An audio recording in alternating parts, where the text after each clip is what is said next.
Assalamu alaikum students of 6th class. This is your social study lecture number 10. Section 2 history and chapter number 16 early Pakistan. In the previous lecture we have completed the reading and question answers of this chapter. Now today we will solve the worksheet of this chapter. Okay, let's get started. Worksheet 16.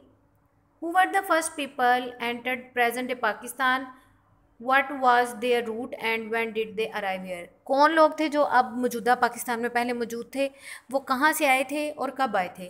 People of Indus Valley Civilization were the first people to enter present day Pakistan about 4,500 years ago from the route of Khyber and Bolan passes. जो Haber और बुलान के passes हैं उस रास्ते से ये 4,500 साल पहले यहाँ पर इंडस वैली सिविलाइजेशन के लोग आए थे. Modern Pakistan has a wide range of races, languages and customs. Why is this so? ठीक है, हमारा जो मॉडर्न पाकिस्तान है इसमें बहुत सी नस्लों की ज़ुबानें, कल्चर और ये सारी चीज़ें मर्ज हैं. ये कैसे हुआ? Many invaders have came to subcontinent for many different purposes. That's why modern Pakistan has a wide range of races, language and customs. बहुत से इन्वेडर्स जंगजू आए जिन्होंने कुछ यहाँ पर आकर फतूहात किए, लाके अपने कंट्रोल में किए, जिनमें हमने पढ़ा है इंडस वैली सिविलाइजेशन से स्टार्ट करते करते यहाँ पर बहुत से सब कॉन्टिनेंट पे लोग आते गए जो कि अपनी अपनी हुकूमत कायम करते गए कि ख़त्म हुई तो सेकंड वन की स्टार्ट हुई, फिर थर्ड वन की स्टार्ट हुई. तो इस तरह मुस्लिम नस्लों के जब लोग आए तो उनकी ज़ुबान, उनकी तहजीब व सकाफ़त के असरात यहाँ पर दूसरी चीज़ों में मिक्सअप होते गए और आज मौजूदा पाकिस्तान के लैंग्वेज, कस्टम्स में जो है मुख्तलिफ रेसेस वगैरह के जो हैं इम्पैक्ट असरात जो हैं वो मौजूद हैं. Next one, choose the correct answer. The cities of Mohenjo-daro and Harappa were discovered in. Mohenjodaro और हड़प्पा की सिटीज़ कब डिस्कवर्ड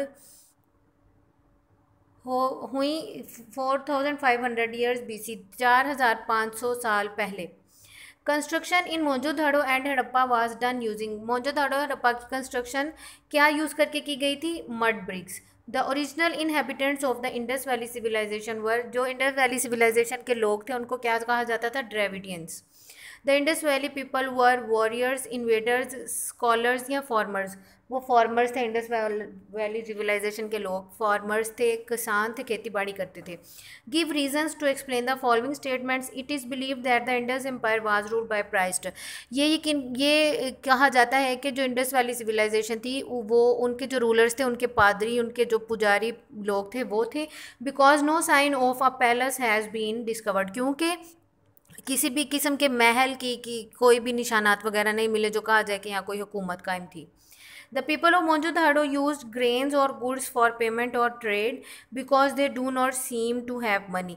वो ग्रेन्स और गुड्स वगैरह जो थी, उनकी चीज़ें थी, वही पेमेंट के तौर पे यूज़ करते थे. क्योंकि उनके ज़माने में ये जितने भी हम रुइंस वगैरह से जितने असरात मिले हैं, कहीं से भी करेंसी के कोई नामो निशान नहीं मिला.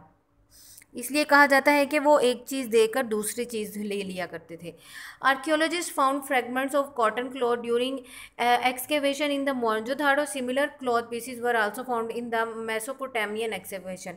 ठीक है, जो कि मोहनजोदड़ो में मिले हैं उसी तरह के क्लॉथ्स के जो कपड़े हैं, सैम्पल्स हैं, वो मेसोपोटामिया की जो कदीम आसार हैं उनके अंदर से मिले हैं. तो ये क्या शो करता है? This showed that the people knew how to grow cotton and to weave cloth. ये शो करता है कि सिविलाइजेशन, जो इंडस वैली सिविलाइजेशन के लोग थे, वो ये जानते थे कि कॉटन को कैसे उगाना है और किस तरह उनसे कपड़ा बनाना है.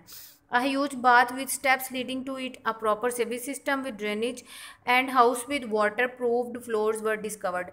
ठीक है, घर मिले हैं जिनमें बड़े बड़े बाथरूम है, सेवेज सिस्टम है, ड्रेनेज सिस्टम है और क्या है, घरों में बड़े बड़े वाटरप्रूफ छत जो है वो फर्श वगैरह जो हैं वो हैं.